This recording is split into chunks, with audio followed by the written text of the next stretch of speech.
शमूएल भविष्यवक्ता की दूसरी पुस्तक अध्याय 5। शमूएल भविष्यवक्ता की दूसरी पुस्तक अध्याय 5। दाऊद के यरूशलेम में राज्य करने का आरंभ। तब इस्राएल के सब गोत्र दाऊद के पास हेब्रोन में आकर कहने लगे, सुन, हम लोग और तू एक ही हाड़ मांस का है। फिर भूतकाल में जब शाऊल हमारा राजा था, तब भी इस्राएल का अगुआ तू ही था, और यहोवा ने तुझसे कहा कि मेरी प्रजा इस्राएल का चरवाहा और इस्राएल का प्रधान तू ही होगा। सो सब इस्राएली पुरनिये हेब्रोन में राजा के पास आए, और दाऊद राजा ने उनके साथ हेब्रोन में यहोवा के सामने वाचा बांधी, और उन्होंने इस्राएल का राजा होने के लिए दाऊद का अभिषेक किया। दाऊद 30 वर्ष का होकर राज्य करने लगा और 40 वर्ष तक राज्य करता रहा। 7.5 वर्ष तक तो उसने हेब्रोन में यहूदा पर राज्य किया, और 33 वर्ष तक यरूशलेम में समस्त इस्राएल और यहूदा पर राज्य किया। तब राजा ने अपने जनों को साथ लिए हुए यरूशलेम को जाकर यबूसियों पर चढ़ाई की, जो उस देश के निवासी थे। उन्होंने यह समझकर कि दाऊद यहाँ बैठ न सकेगा, उससे कहा, जब तक तू अंधों और लंगड़ों को दूर न करे, तब तक यहाँ बैठने न पाएगा। तो भी दाऊद ने सिय्योन नाम गढ़ को ले लिया, वही दाऊदपुर भी कहलाता है। उस दिन दाऊद ने कहा, जो कोई यबूसियों को मारना चाहे, उसे चाहिए कि नाले से होकर चढ़े, और अंधे और लंगड़े जिनसे दाऊद मन से घिन करता है, उन्हें मारे। इससे यह कहावत चली कि अंधे और लंगड़े भवन में आने न पाए, और दाऊद उस गढ़ में रहने लगा, और उसका नाम दाऊदपुर रखा।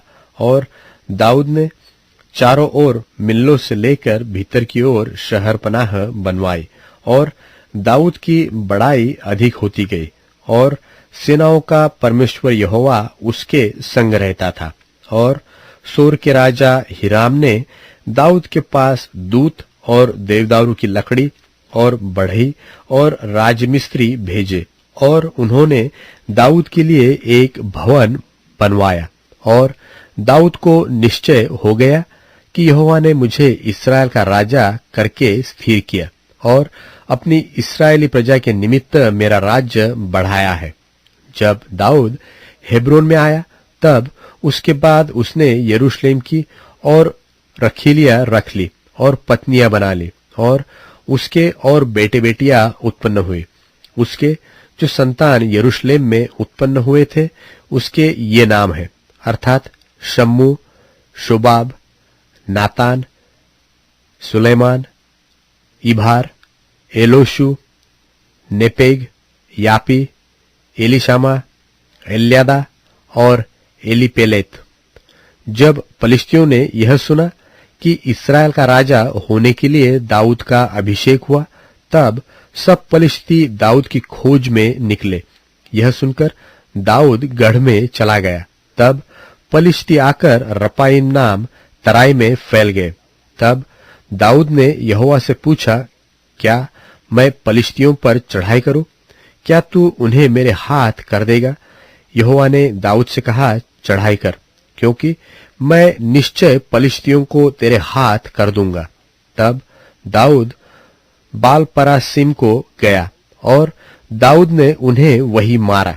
तब उसने कहा, यहोवा मेरे सामने होकर मेरे शत्रुओं पर जल की धारा की नाई टूट पड़ा है।